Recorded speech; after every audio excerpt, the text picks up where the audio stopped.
Bien-aimés dans le Seigneur, bonjour.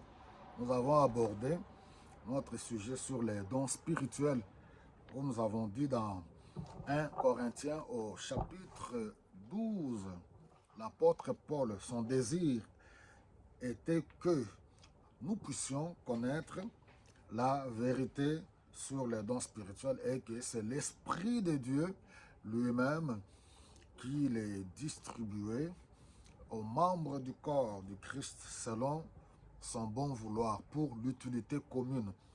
Et je vous avais promis que, avant d'aller plus loin, qu'il était impératif de parler d'abord de lui-même, le Saint-Esprit.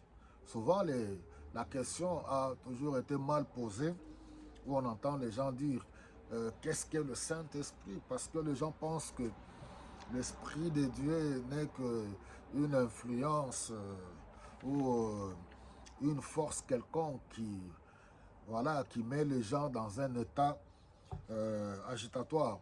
Et ça, ce n'est que lorsqu'il se manifeste de plusieurs manières, mais la bonne question qui devrait être posée ou qui doit être posée, c'est qui est le Saint-Esprit? À cette question, nous répondons, le Saint-Esprit est Dieu. Il est l'une des personnes divines, la troisième personne divine égale à Dieu le Père, Dieu le Fils et le Saint-Esprit. Nous voyons dans la prière apostolique que les apôtres faisaient dans toutes les églises, dans 2 Corinthiens au chapitre 13, le verset 13, nous voyons que l'amour de Christ que la paix du Christ, l'amour de Dieu et la communion du Saint-Esprit vous soient tous accordés. Dès la Genèse, nous voyons sa présence au premier chapitre et on verra au fur et à mesure. Au commencement, Dieu créa les cieux et la terre était vide. La terre n'avait pas de forme, il y avait des ténèbres sur toute la surface de la terre. Mais l'Esprit de Dieu se mouvait sur les eaux. Dans la vie des patriarches, on verra comment le Saint-Esprit, le travail du Saint-Esprit, comment il les accompagnait, comment il a travaillé avec eux, comment il a rendu certains hommes habiles dans l'Ancien Testament pour certaines réalisations. Alors, on va plus maintenant voir les quelques caractéristiques qui montrent la personnalité du Saint-Esprit. Le premier, on le voit. La première, on voit dans Jean chapitre 16, le verset 7, lors de derniers entretiens de notre Seigneur et Sauveur Jésus-Christ avec les disciples. Il leur disait qu'il était avantageux que je m'en aille, car si je ne m'en vais pas, je ne vous enverrai pas le consolateur. Un consolateur, c'est le défenseur, quelqu'un dans la cour de justice qui se tenait à côté de quelqu'un pour le défendre légalement. Dans notre marche avec le Seigneur, le Saint-Esprit, la personne du Saint-Esprit, la personne divine, elle est là pour nous accompagner, nous consoler, nous conduire et nous fortifier.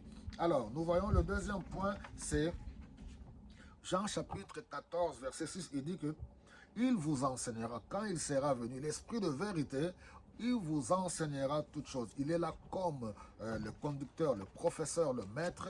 Il nous enseigne à connaître la vérité sur les choses de Dieu, la vérité sur cette vie terrestre, parce qu'on est, et nous le savons, comme le dit 1 Jean chapitre 5, le verset 19, que le monde entier est sous la puissance du malin. Il n'y a que ceux qui sont conduits par l'Esprit de Dieu qui peuvent réellement voir la manifestation des œuvres du malin et comment lui résister et comment éviter lui, de tomber dans ses pièges. On nous dit que le Saint-Esprit, Jean chapitre 15, le verset 26, il rendra témoignage de moi. C'est le Seigneur qui dit toujours aux disciples. Il témoigne. Il ne parlera pas de lui-même, mais il va témoigner de Jésus-Christ. Il examine toutes choses. Il sonde les cœurs et les reins. En tant que personne divine, le Saint-Esprit peut être attristé par notre mauvaise conduite. Éphésiens chapitre 4, le verset 30. C'est pour cela qu'il nous dit de ne pas l'attrister par notre mauvais comportement. Nous devons soigner notre relation. Quand quelqu'un, vrai enfant de Dieu, comprend que le Saint-Esprit est Dieu, il ne joue plus avec sa vie. Ce n'est pas le fait d'aller tout simplement chanter, sauter, aller à l'église. Il marche dans la crainte de Dieu parce que c'est que Dieu, le Saint-Esprit, est avec lui, il le voit. il a la connaissance divine. 1 Corinthiens chapitre 2 verset 11. Personne ne peut connaître la pensée de Dieu si ce n'est l'Esprit de Dieu. Il accomplit des choses, comme on l'a vu la fois passée, dans 1 Corinthiens chapitre 12, le verset 11. C'est lui qui accomplit, c'est lui qui distribue les dons spirituels à chacun de nous selon son bon vouloir. Alors, bien aimé, quand on comprend ces choses, que le Saint-Esprit est Dieu, cela change maintenant notre façon de louer Dieu, d'adorer le Seigneur. Cela impacte notre marche chrétienne. On ne vit plus à la légère. On voit les choses autrement. On est conscient que Dieu, le Saint-Esprit, vit avec nous. Directement, nous rangeons notre vie pour vivre dans la crainte de Dieu.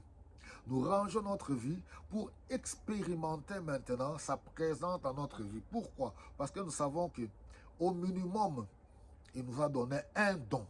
Comme on verra maintenant les dons spirituels, aussi l'exercice des dons spirituels. Et nous savons que nous devons aussi porter le fruit, manifester les fruits de l'Esprit de Dieu. Notre vie chrétienne n'est plus une vie légère où on vit comme on veut, pensant que oui, un pied dedans, un pied dehors. Voilà, mes bien-aimés, nous nous retrouverons prochainement pour la suite. Que Dieu vous bénisse abondamment.